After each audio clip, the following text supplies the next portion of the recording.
कल अमेरिकी राष्ट्रपति डोनाल्ड ट्रंप के जरिए एक बात सामने आई, एक बयान सामने आया कि अगर चीन ईरान को हथियार सप्लाई करता हुआ पाया गया तो उसके ऊपर 50% टैरिफ लगाया जाएगा।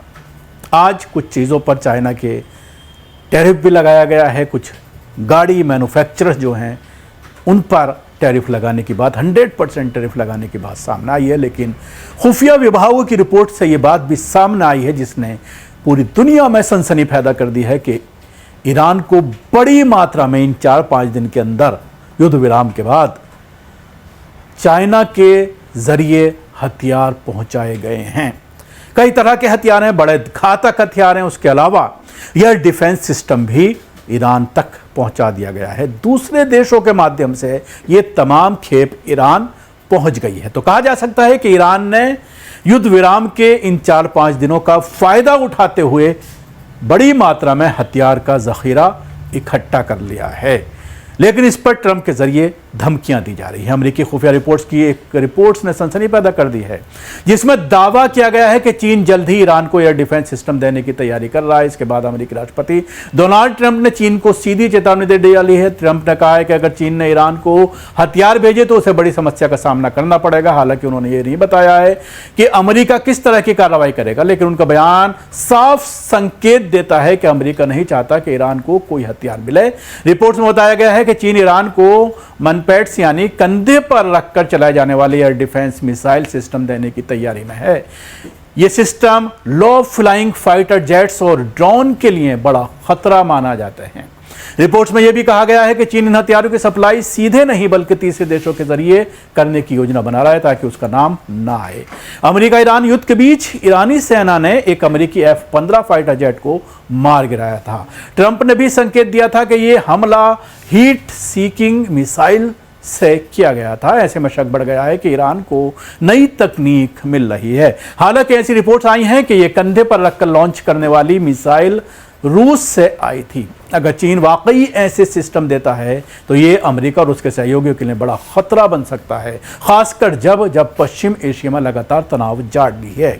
हालांकि चीन ने आधिकारिक तौर पर ईरान के साथ सीधे किसी भी तरह के हथियार सौदे से इनकार कर दिया है। लेकिन ईरान की अमेरिका और इजराइल के साथ जंग के बीच विशेषज्ञ तेहरान की हवाई और मिसाइल रक्षा को मजबूत करने में बीजिंग की भूमिका पर सवाल उठा रहे हैं। फिलहाल ईरान की सैन्य क्षमता काफी हद तक उसकी अपनी घरेलू तकनीक और रूस जैसे दूसरे साझेदारों पर निर्भर है। खुफिया रिपोर्ट्स के अनुसार अंतर्राष्ट्रीय प्रतिबंधों और भू राजनीतिक जोखिमों के कारण चीन और ईरान के बीच बड़े खुले हथियार सौदे कम दिखाई देते हैं। हालांकि चीन ने फिर भी ईरान को पिछले दरवाजे से मदद पहुंचाई है। वो बड़े पैमाने पर तैयार हथियारों की सीधी डिलीवरी न करके बल्कि हथियारों के पुर्जों में पहुंचा रहा है और फिर उसकी असेंबली में तकनीकी मदद भी दे रहा है।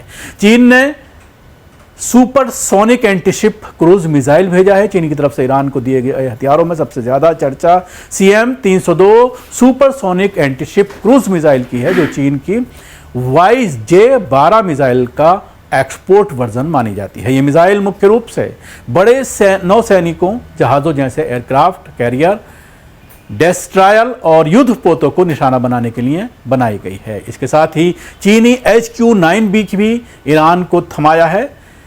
लंबी दूरी की सतह में हवा से मार करने वाली मिसाइल डिफेंस सिस्टम SM की भी चर्चा है।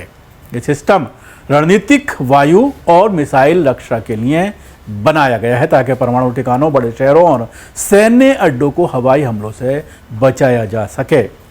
F-35B2 को पकड़ लेता है ये रडार। तीसरे महत्वपूर्ण सिस्टम YLC-8B UHF लंबी दूरी का सर्विलांस रडार है। ये 3D रडार है जो स्टेल्थ यानी रडार से बचकर उड़ने वाली विमानों जैसे F-35 और F-B2 को भी दूर से पकड़ने में सक्षम बताया जाता है।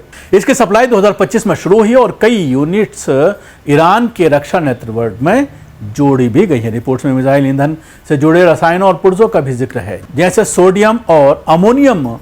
सोडियम को अमोनियम में बदला जाता है जो ठोस ईंधन वाली मिसाइलों में करीब 70% तक इस्तेमाल होता है। इसके अलावा लुटेरिंग म्यूनिशन यानी आत्मघाती ड्रोन भी सामने आए हैं। ये ऐसे ड्रोन होते हैं जो टारगेट एरिया के ऊपर कुछ समय तक मंडराते हैं, फिर निशाना तय करके खुद टकराकर हमला करते हैं। इनका इस्तेमाल कम लागत में सटीक हमलों करने के लिए इस्तेमाल किया जाता है। एंटी सैटेलाइट तकनीक पर भी चर्चा की खबरें सामने आई हैं। सबके अलावा मैनपेट्स, कंधे पर रखकर दागे जाने वाले वजह रक्षा, एंटी बैलिस्टिक सिस्टम और यहाँ तक कि एंटी सैटेलाइट तकनीक पर भी चर्चा की खबरें सामने आई हैं। कुछ रिपोर्ट्स में यह भी दावा किया गया है कि चीन खुफिया निगरानी और टोही IRS से जुड़ी तकनीक की सहायता भी ईरान को दे रहा है।